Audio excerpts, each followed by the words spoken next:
first car that you guys buy? I don't know. No? I'm in a very low age to get a car.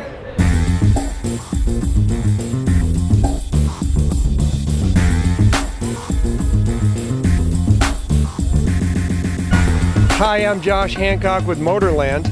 I'm here at the new reimagined Pitersen Museum. Let's take a look.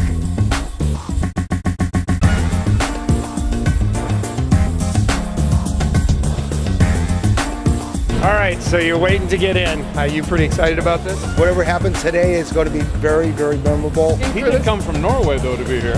Norway. Yeah, from what I've heard, it's a big turnover, changes, more floors. Ought to really be something to see. And you've waited 14 months for this? Yes. Anticipating. I couldn't wait. I'm looking forward to seeing the Ford GT. Aston Martin. Porsche. And you, what do you like? I have a driver's license. That's as far as I go with cars.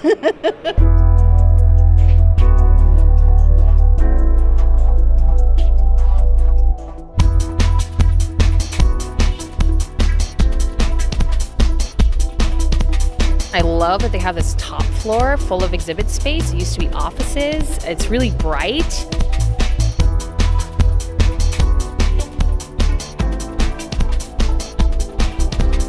You get these iPads and then you go around the museum and you build your own race car.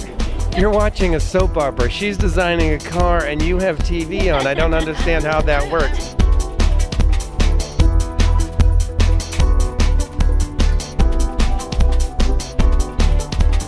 We have a very famous car in the museum, thanks to you, which is the Pontiac Aztek from Breaking Bad. Please tell me something about what made you think of that car, sir. What's the opposite of the car James Bond would be driving around in? That pretty much for me was the Pontiac Aztek, and that's why I picked it. The Aztek is such a weird car to choose, but it's so perfect for Walt.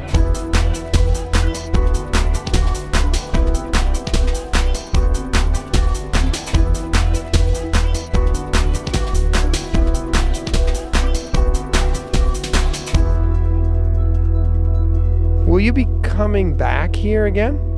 Yes. Would you like to work here? Yes. Okay. How much would you like to be paid? $1,000. Okay.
But it's also people that are part of the community of lowriders.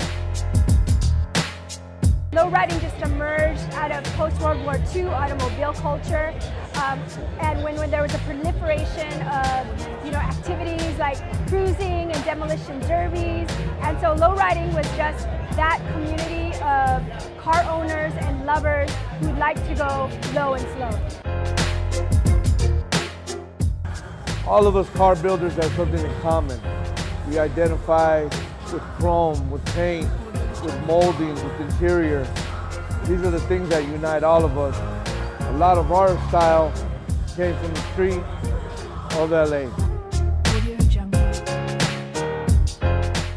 I think for the Pitersen to have The third show now on lowrider culture is really important because Los Angeles is considered the capital of lowriding.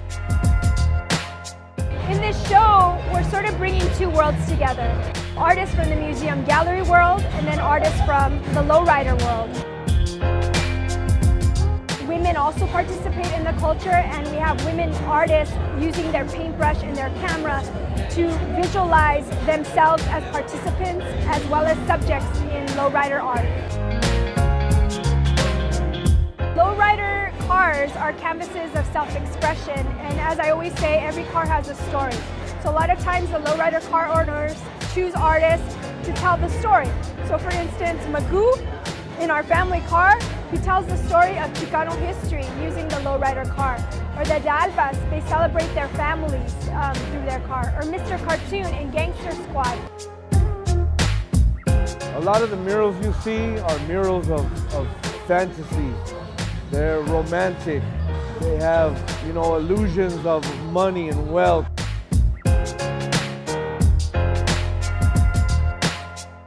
My name is Jesse Valadez, Vice President of the Imperial Car Club Los Angeles and owner of the world's most famous lowrider Gypsy Road. It's almost like a family heirloom. I'm just proud to carry my father's legacy, that he passed down to me, and I'm proud to share a piece of lowrider history. It was ahead of its time back in the day, and it inspires a lot of people. We're historians in a way, where we take something old and we bring it back to life, and we polish it and we paint it, and we throw some love in there and some passion. And connecting with the Pitersen Automotive Museum, we're able to, express our style. Cars down the street, we're driving our art piece through the streets. These cars probably shouldn't even be driven, but we love to drive them. We love to show off our cars and the paint. What we've created is a really exciting and vibrant art exhibit for people to really reflect on the lowrider car as object and subject. And I really hope that people begin to rethink about how artists in a lot of ways give us new maps to vision our worlds, and in particular how Chicano art is American art.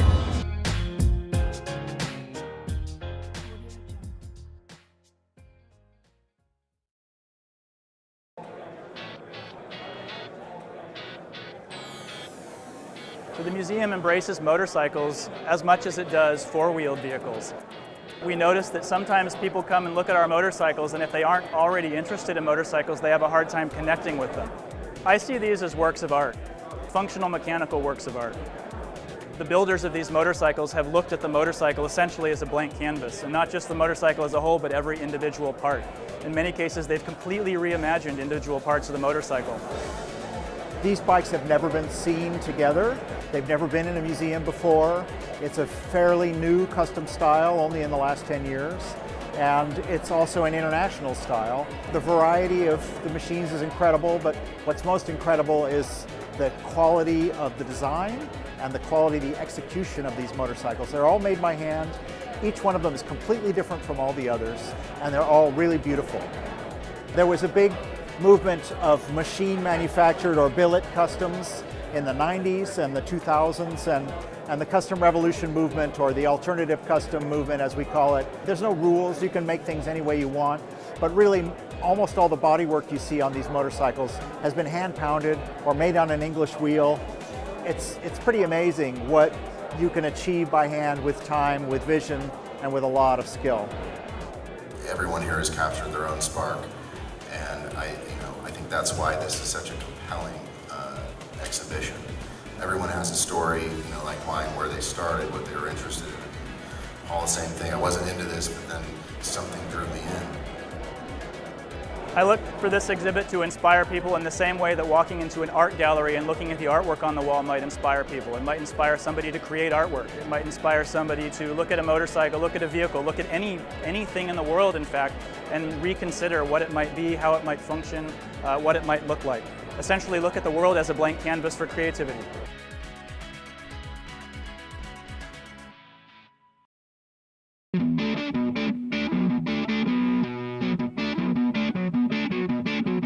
The reason we're here tonight is to open the new exhibit featuring Harley-Davidson and Indian motorcycles, their history together, and their great days and their bad days. We've had a lot of racing luminaries and a whole host of enthusiasts. We had a great group tonight. Up on the dais included Mark Hoyer from the Bonnier Motorcycle Group. He is editor of Cycle World. We had Don Imdy, who has a long career in racing motorcycles. In fact, he and his father were the only two to ever win the Daytona 200 as a father and a son. And we had a great group of people from Deus Motorcycles as well. In the Richard Varner Family Gallery, we have a great exposition. And the idea behind this was to really bring part of American motorcycling to the public. And throughout that history, you've always had two great brands, Harley-Davidson and Indian Motorcycle. They both were founded and steeped in racing and development of motors, and were leaders in technology and manufacturing. They both contributed greatly during both World War I and World War II. And then, like many industries, they had their ups and downs afterwards. They all came back, and now they're thriving again. Just like the American V8 is different from a Ferrari V12, the V-twin motorcycle engine is about torque, it's about displacement, and it's more brutish in the way it operates. It's strong, it's torquey, and it speaks American.